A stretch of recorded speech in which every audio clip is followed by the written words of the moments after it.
What? It is the latest weapon in a soldier's armory.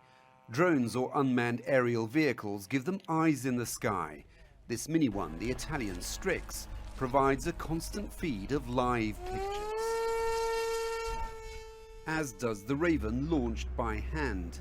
The battles of the future will not be fought with just bombs and bullets, with eyes focused on computer screens as much as down the sight of a rifle. And even those troops are being directed by the drone above.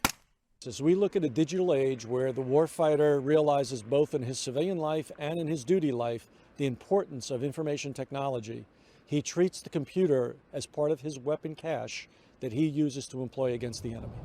From a remote Norwegian airbase, NATO has been carrying out its biggest test yet of its ability to gather and share intelligence, using spy planes of all shapes and sizes.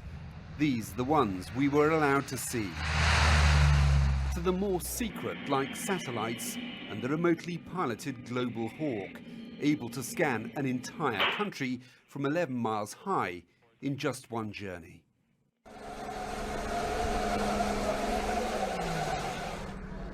And this is the nerve center where they're getting fed all that information, either from satellites or spy planes or drones or listening stations on the ground. It's the kind of intelligence cell they'd need to track, for example, Russian military movements on the border with Ukraine, or to try to spot those missing schoolgirls abducted in Nigeria. The challenge is how to share all this information, especially when it involves different nations operating different systems.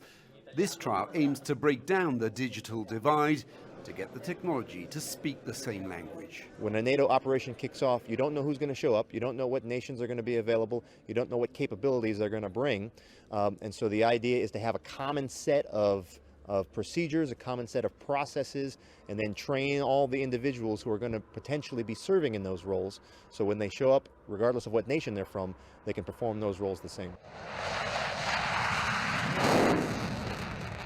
The military believe all this intelligence will make targeting more accurate and limit collateral damage, though ultimately it's still about directing the use of lethal force, whether from land, air or sea. Even in a digital age, they'll still be using bombs and bullets. Jonathan Beale, BBC News, Norway.